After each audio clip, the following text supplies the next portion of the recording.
সবজির বাজারের খবর জানবো, সাথে মাছের বাজারের খবর জানবো। সবজির বাজার আছেন আমাদের আরেক সহকর্মী আছেন, তিনি আছেন হচ্ছে শেরপুর থেকে যুক্ত হচ্ছেন আমাদের সাথে, তিনি মুরাদ হোসেন, এবং আদিল হোসেন তপু যুক্ত হচ্ছেন ভোলা থেকে। মাছের বাজারের খবর তিনি জানাবেন। শুরুতেই মুরাদ হোসেনের কাছে যেতে চাই।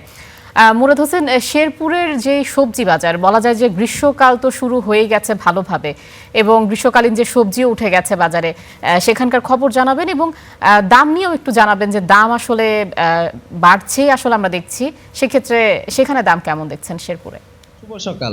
যেমনটি বলছিলেন, শেরপুরে যে সবজির বাজার রয়েছে, নবীনগর সবজির হাট, সেইখান থেকে কিন্তু আছে। ভোর হওয়ার সাথে সাথে কিন্তু এই সবজির হাটটি জমজমাট হয়ে ওঠে। এখানে কিন্তু সূর্য ওঠার সাথে সাথে ক্রেতা বিক্রেতার একটি সমাগম দেখা যায়।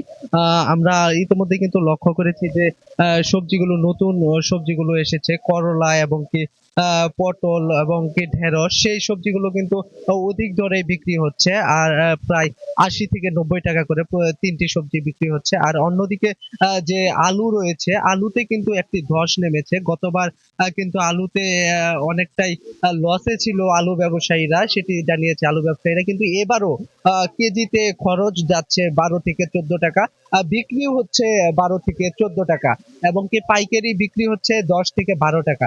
মানে প্রতিটি আলু ব্যবসায়ী এবারতে ব্যাপক পরিমাণে লসের মধ্যে রয়েছে। অন্যদিকে যদি বলি যে মরিচ কিন্তু ৩০ টাকা পোয়া কেজিতে বিক্রি হচ্ছে। আর পেঁয়াজ কিন্তু বিক্রি হচ্ছে ৩০ থেকে ৩৫ টাকা।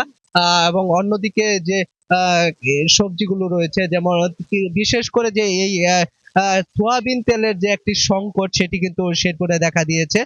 ব্যবসায়ীরা বলছে, কিছু কিছু অসাধু যে ব্যবসায়ী রয়েছে, অসাধু ডিলার রয়েছে, তারা কিন্তু সিন্ডিকেটের মাধ্যমে সোয়াবিন তেলের একটি সংকট তৈরি করেছে শেরপুরে। যার কারণে কিন্তু সোয়াবিন তেল পর্যাপ্ত পরিমাণে পাচ্ছে না, এবং কি বাজার মূল্য, যে মূল্য দেওয়া রয়েছে সোয়াবিন তেলের বোতলগুলোতে, সয়াবিন তেলের সেই মূল্যের অধিক মূল্য ক্রয় করতে হচ্ছে কিছু সময়ে। সেটি কিন্তু আমাদেরকে জানিয়েছে ব্যবসায়ীরা। আমরা আপনাদেরকে দেখানোর চেষ্টা করছিলাম আজকের যে সকাল বাজারটি, নবীনগর সকাল বাজার। এই বাজারটিতে মূলত বিভিন্ন জায়গা থেকে কিন্তু ক্রেতা বিক্রেতার ভিড় জমায় সকাল থেকে।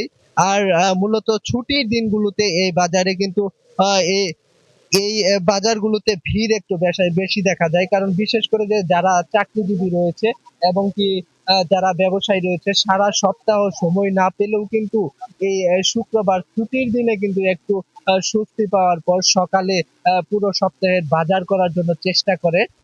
আর তার কারণে কিন্তু ভিড়টা একটু ছুটির দিনে বেশি দেখা যায়। এই ছিল শেরপুরের সবজির হাট থেকে সর্বশেষ। মুরাদ, আপনাকে ধন্যবাদ। আমাদের সাথে যুক্ত আছেন আরেক সহকর্মী ভোলা থেকে, এবং আমি দেখতে পাচ্ছি ভোলা থেকে আদিল হোসেন তপু, তিনি নদীর একদম পাড়েই আছেন, ঘাটে আছেন। তপু, আপনি দেখছিলেন যে আমরা সবজির বাজারের খবর কিন্তু জানছিলাম, আপনি একটু মাছের বাজারের খবর জানাবেন।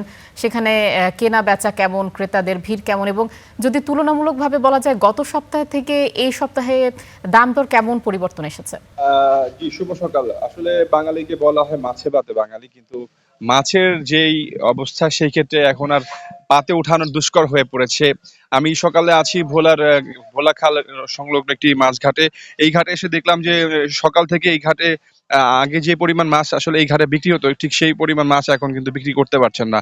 জেলে এবং ব্যবসায়ীদের সাথে আমি কথা বলেছিলাম, তারা বলছেন যে বর্তমান বাজারে যে ডিজেলের যে পরিমাণ দাম বৃদ্ধি পেয়েছে, সেই কারণে জেলেরা একরকম ঘাটে তাদের নৌকা নোঙ্গর করে রেখেছেন, এবং অধিকাংশ যারা সাগরগামী জেলে তারা যেতেই পারছেন না। সেই ক্ষেত্রে মাছের বাজারে কিন্তু এই দাম একটা প্রভাব পড়েছে। সকাল থেকে আমরা যেটা দেখেছি যে দেশি যে মাছগুলো, সেগুলো রুই কাতল, সেগুলো ৩৫০ থেকে ৪৫০ টাকা কেজি দরে বিক্রি হচ্ছে।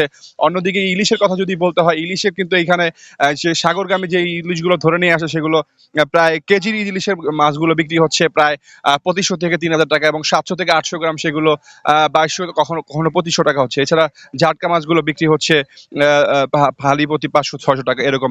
আর পোয়া মাছ বিক্রি হচ্ছে প্রায় ২০০ থেকে ৩০০ টাকা কেজি দরে। তো মানুষ যারা নদী সংশ্লিষ্ট এলাকার মানুষগুলো আসলে মাছের উপর নির্ভরশীল, কিন্তু এই ডিজেলের দাম বাড়ার কারণে কিন্তু বাজারে এর প্রভাব পড়তে শুরু করেছে। মানুষের যে নিত্য আজকে যে ছুটির দিনে যে সাপ্তাহিক যে বাজার করতে আসেন মানুষ, সেটিও কিন্তু এখন অনেকেই করতে পারছে না বলে আমাদেরকে ক্রেতারা জানিয়েছেন। সব মিলিয়ে বলা যায় যে বাজার যদি নিয়ন্ত্রণ করা যায় তাহলে হয়তোবা মাছের দাম কিছুটা কমে আসবে, তখন সবাই আসলে মাছ কিনে খেতে পারবেন বলে জানিয়েছেন। তো ভোলার মাছঘাট থেকে এই ছিল আমার কাছে সর্বশেষ। তপু, আপনাকে ধন্যবাদ।